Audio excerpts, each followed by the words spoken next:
You often tell us to exercise our brain, and also you suggest to merely listen without acting upon what we listen.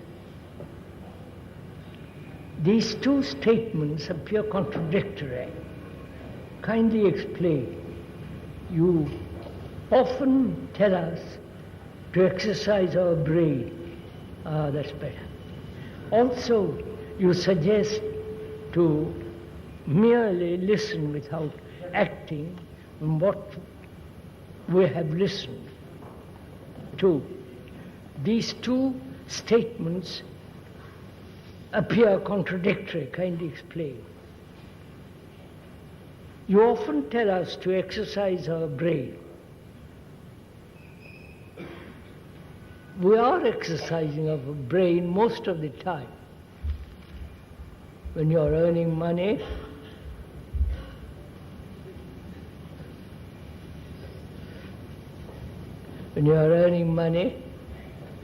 when you go, you are exercising all the time. But when we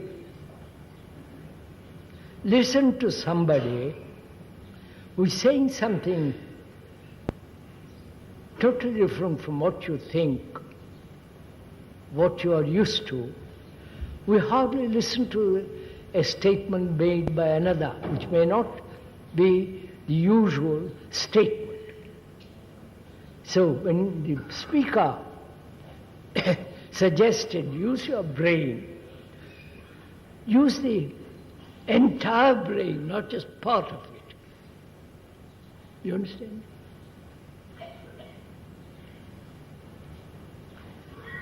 And also to listen.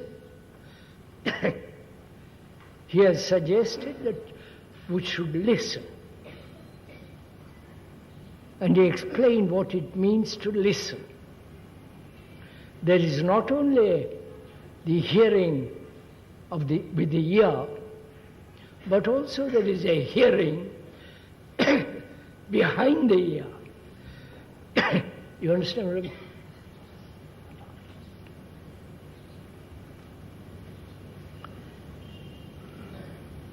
You listen to a word,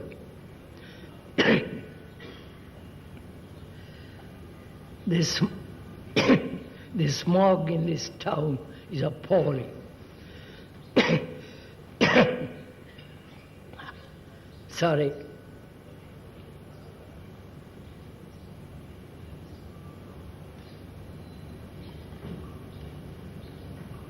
As we said,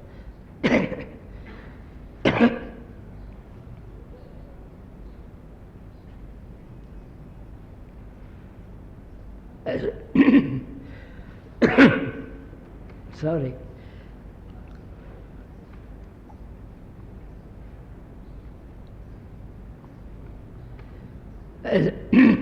As we said, listening is an art.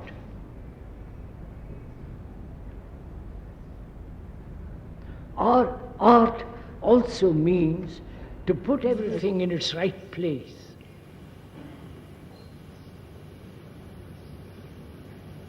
And to listen requires attention, requires a sense of care, a sense of receiving or listening to something that may have a meaning or may not have a meaning.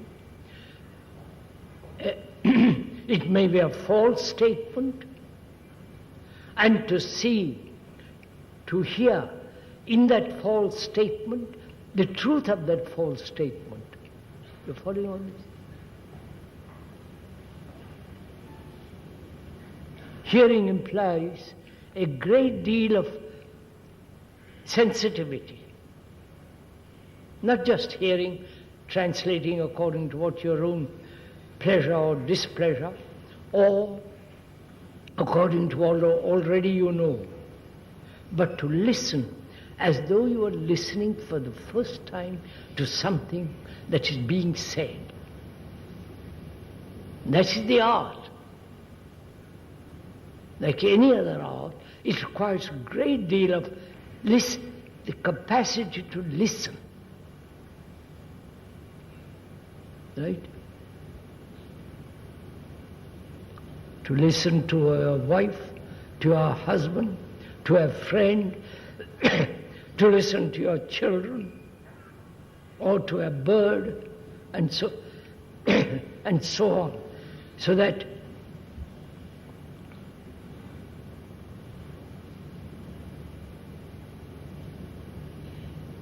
one becomes extraordinarily sensitive. That is the art of listening. And he says the question is contradictory. That is the hearing and the activity of the brain, isn't it? Is hearing something different from the activity of the brain? Are you interested in this question? Or shall we skip it?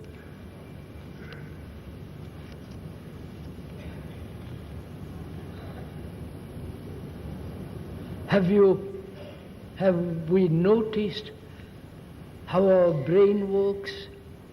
Our brain, not according to scientists, biologists and so on, but have you ever observed your own brain working? Have you? Why it thinks certain things? Why there is always the repetition of a problem? Why it is prejudiced? Why it holds on to a belief, to an idea, and so on? Have you ever watched it in operation? Not you watching it, but as it arises, looking at it. I wonder if you follow all this. Have you ever tried all this? No, you haven't. So let us now, if I may most respectfully suggest, when you are listening to the speaker, or you're listening as though for the first time, he uses the English words, and apparently you and the speaker understand English. Now, when you listen to a word, the word has a sound, right? And the sound is transmitted to the brain. And the brain then translates the meaning of that word and the significance of that word and the comprehension of that word. Right? Right, sir? So, are you listening now as though for the first time? Or you already have heard the speaker talk about many of these things. You probably have read or heard the tapes and so on. Can you put all that aside and listen as though for the first time what is being said? Or look at the sunrise or the sunset for the first time when you look at the sea, so that the brain doesn't get used to things. You understand what I'm saying, sir? The brain doesn't get accustomed to to the sunset, to the sunrise, to your wife, to your husband, and all the rest of it. So that everything is new, fresh.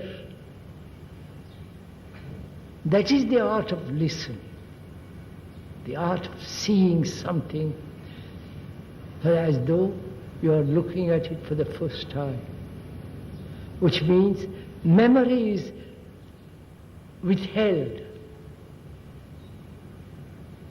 This is a discipline, not the discipline of obedience, but the discipline to learn how to look, how to listen. The word discipline means, etymologically, a disciple who is learning, not from his master or from his guru or from the one who knows, but one who is learning. That means as though he did not know anything before, but he is now learning. That is the meaning of that word discipline, coming from the word disciple. Now if we are learning all the time, then you become the guru and the disciple at the same time. You follow all this? Oh no.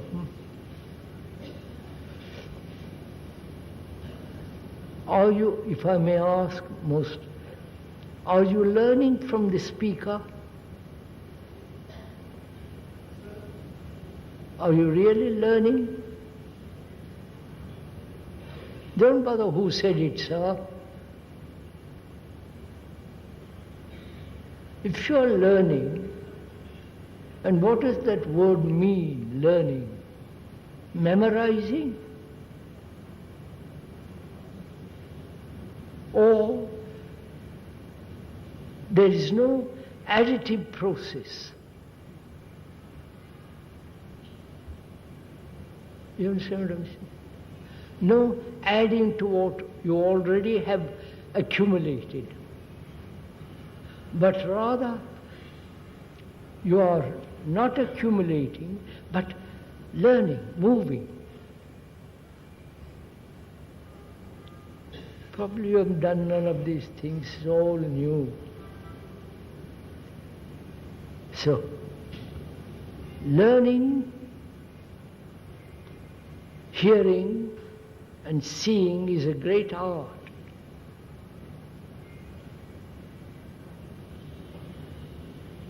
To see everything as they are, not only outwardly, but especially inwardly. To see things exactly as it is. That's real honesty. In that there is no deception. We're so apt to deceive ourselves, willingly or unwillingly.